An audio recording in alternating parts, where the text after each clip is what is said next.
Hai semuanya, kita dari kelompok 7 materi pendapatan nasional. Perkenalkan, namaku Natasha Putri. Aku Wulan Widyasari. Kita mau ngejelasin tentang pendapatan nasional. Subbab yang pertama ada pendapatan nasional. Apa sih itu pendapatan nasional? Pendapatan nasional adalah total nilai akhir barang dan jasa di suatu negara, biasanya dihitung dalam periode waktu tertentu. Biasanya itu 1 tahun. Data pendapatan nasional suatu negara diperlukan untuk mengetahui tingkat hidup kemakmuran masyarakat negara tersebut dan juga untuk mengetahui pertumbuhan ekonomi tersebut dari tahun ke tahun. Konsep pendapatan nasional dikemukakan oleh Sir William Petty, seorang kebangsaan Inggris pada tahun 1665. Pada saat itu, ia berusaha untuk menaksir pendapatan nasional Inggris. Pada perhitungannya, ia berasumsi bahwa pendapatan nasional adalah penjumlahan biaya konsumsi selama 1 tahun. Akan tetapi, asumsi ini tersebut tidak disepakati oleh para pakar ekonomi modern. Menurut pakar ekonomi modern, biaya konsumsi bukan satu-satunya komponen dalam perhitungan pendapatan nasional. Komponen utama pengukur kegiatan perekonomian adalah produk nasional bruto. Dalam perkembangannya, indikator untuk mengetahui pendapatan nasional suatu negara juga dapat dilihat dari produk domestik bruto. Seberapa besar sih pendapatan domestik bruto Indonesia? Menurut data Badan Pusat Statistik, PDB Indonesia pada tahun 2022 sebesar 19.588,4 triliun. Sementara PNB per kapita mencapai 71,0 juta atau 4.783,9 US dollar. Pendapatan nasional dikelompokkan dalam beberapa sektor dan subsektor. Yang pertama, ada sektor pertanian. Subsektornya ada yang pertama tanaman bahan makanan, yang kedua ada tanaman perdagangan perkebunan, yang ketiga ada peternakan dan hasil ikutan, yang keempat ada perikanan dan hasil ikutan, yang kelima ada kehutanan dan perburuan, yang kedua ada sektor pertambangan dan penggalian. Subsektornya ada pertambangan, yang kedua ada penggalian, yang ketiga ada sektor industri.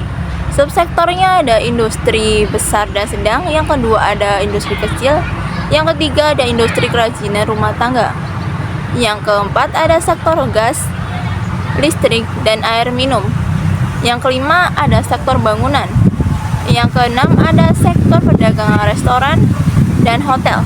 Subsektornya ada perdagangan. Lalu yang kedua ada sektor restoran, lalu yang ketiga ada sektor hotel. Yang ketujuh ada sektor transportasi dan komunikasi. Subsektornya yang pertama ada transportasi darat, yang kedua transportasi udara, yang ketiga transportasi laut, dan yang keempat transportasi sungai. Yang kelima ada jasa penunjang, subsektor pos dan telekomunikasi. Yang ke-8 ada sektor bank dan lembaga keuangan lainnya. Yang ke-9 sektor sewa rumah. Yang ke-10 sektor pemerintahan dan hankam. Yang ke-11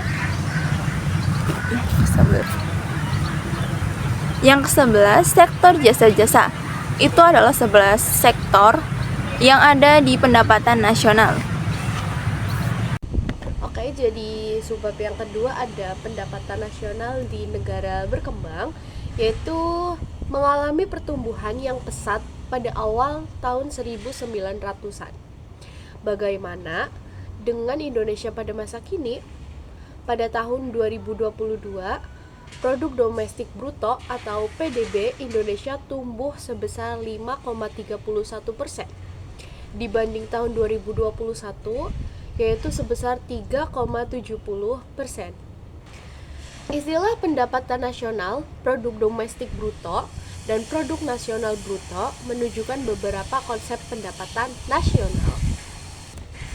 Yang pertama ada GDP atau Gross Domestic Product atau produk domestik bruto (PDB), diartikan nilai jumlah barang atau jasa yang dihasilkan faktor-faktor produksi di wilayah suatu negara domestik selama 1 tahun. PT Astra International Indonesia dan PT Samsung Electronics Indonesia tetap dimasukkan dalam komponen pembentukan PDB, meskipun perusahaan tersebut milik asing. Perhitungan PDB dilakukan atas dua macam dasar harga, yaitu PDB atas dasar harga berlaku dan PDB atas harga konstan. PDB atas harga berlaku berfungsi untuk mengetahui perkembangan struktur ekonomi real tahun tersebut. PDB atas dasar konstan yaitu untuk mengetahui pertumbuhan ekonomi dari tahun ke tahun. Oke, yang kedua ada GNP atau Gross National Product, yaitu produk nasional bruto atau PNB adalah jumlah nilai barang atau jasa akhir yang dihasilkan faktor-faktor produksi milik warga negara sendiri yang tinggal di dalam negeri maupun luar negeri. Penghasilan warga Indonesia yang bekerja di luar negeri ikut diperhitungkan, sedangkan penghasilan orang asing yang bekerja di Indonesia tidak diperhitungkan. Misalnya, pendapatan warga negara Inggris yang bekerja di Indonesia dan keuntungan perusahaan asing atau multinasional di Indonesia dikeluarkan dalam PNB. Oke, yang ketiga ada Net National Product. Untuk memperoleh Net National Product atau INP atau Produk Nasional Neto PNN, nilai depresiasi dikurangkan dari produk nilai bruto selama 1 tahun yang dinyatakan dalam satuan uang. Nilai barang pada suatu usaha dapat mengalami penyusutan atau depresiasi. Penyusutan dilakukan untuk mengganti barang modal yang sudah usang dan menambah stok. Nilai barang akan semakin berkurang dari periode ke periode berikutnya. Itu yang di belakangnya ada slide-nya. Yang keempat ada NNI atau Net National Income atau pendapatan nasional neto PNN. Adalah produk nasional neto dikurangi pajak tidak langsung dan ditambahkan subsidi. Pajak tidak langsung harus dikurangkan karena tidak mencerminkan balas jasa atas faktor produksi. Subsidi ditambahkan karena merupakan balas jasa atas faktor produksi, tetapi tidak masuk perhitungan PNN. Contoh pajak tidak langsung misalnya pajak restoran, materai, dan cukai. Rumusnya kayak gini. Yang kelima ada personal income, yaitu pendapatan perorangan adalah bagian pendapatan nasional yang merupakan hak individu dalam perekonomian sebagai balas jasa atas keikutsertaan dalam proses produksi. Tidak semua pendapatan dibagikan karena terdapat komponen laba ditahan, iuran asuransi, iuran jaminan sosial, dan pajak perorangan yang tidak terhitung dalam pendapatan. Oleh karena itu, pendapatan perorangan dapat diperoleh dari pendapatan nasional neto ditambah dengan pembayaran pindahan atau transfer payment, dikurangi dengan laba ditahan, iuran asuransi, iuran jaminan sosial, dan pajak perseroan. Yang keenam ada disposable income atau pendapatan siap dibelanjakan yang akan dimanfaatkan untuk membeli barang atau jasa, selebihnya menjadi tabungan yang disalurkan sebagai investasi besar. Pendapat disposable adalah pendapatan perorangan yang dikurangi pajak langsung. Yang ketujuh ada pendapatan nasional harga berlaku dan harga konstan.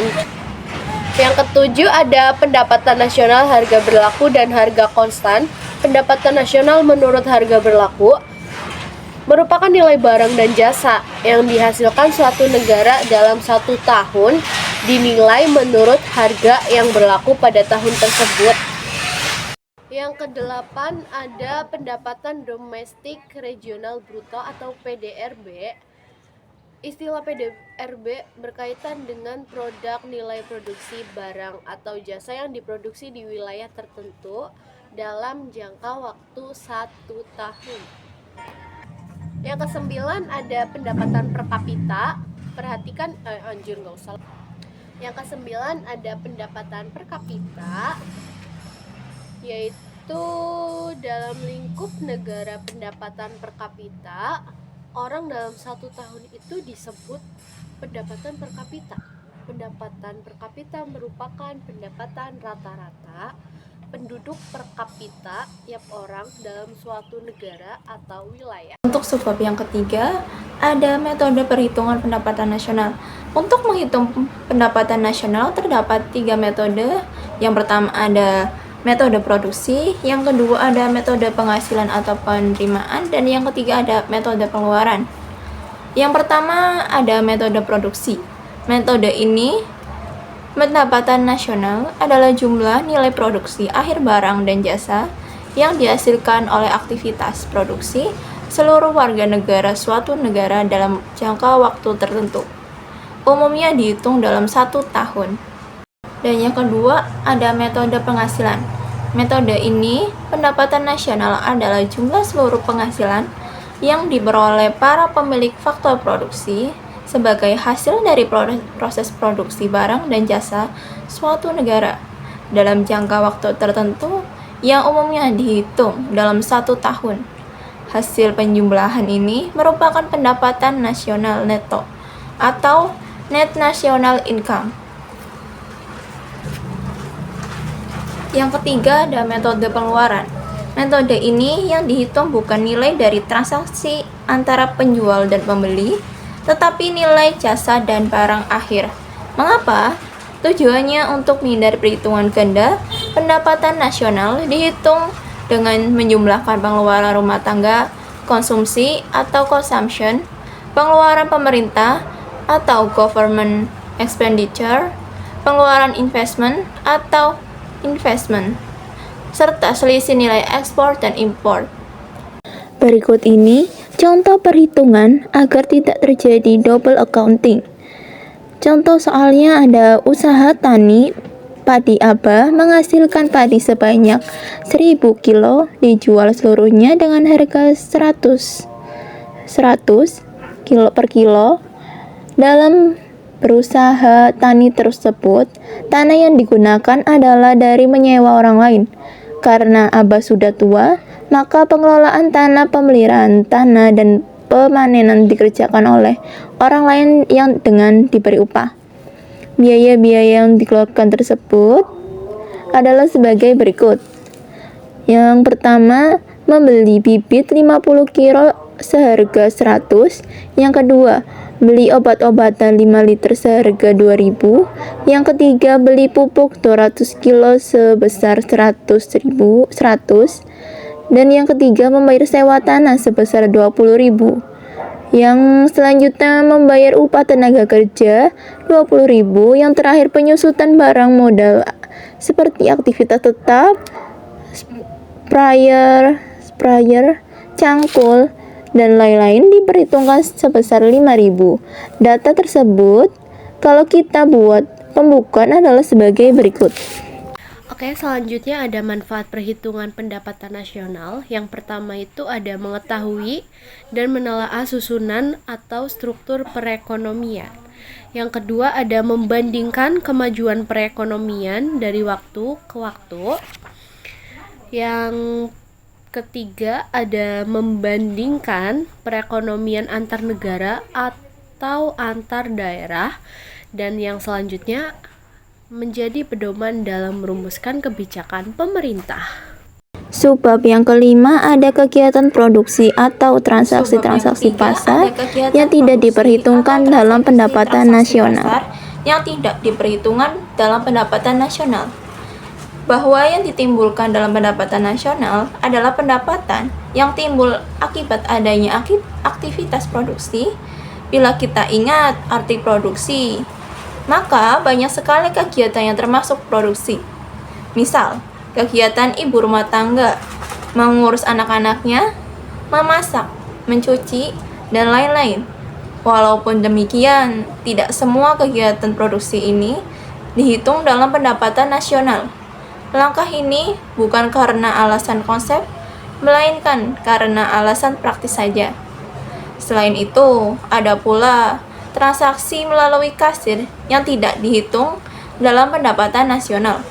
Melalui kasir yang tidak diperhitungkan dalam pendapatan nasional karena transaksi-transaksi tersebut bukan hasil produksi dalam periode yang bersangkutan.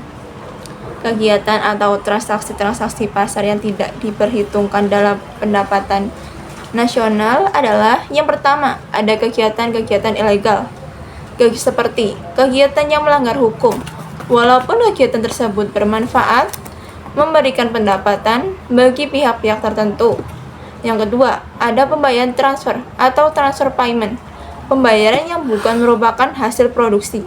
Yang ketiga, capital gains and capital loss, kenaikan atau penurunan nilai barang modal, misal perubahan nilai barang modal akibat inflasi atau deflasi. Yang keempat, ada kegiatan-kegiatan yang karena alasan praktis tidak dihitung, misal jasa ibu rumah tangga mengurus rumahnya sendiri.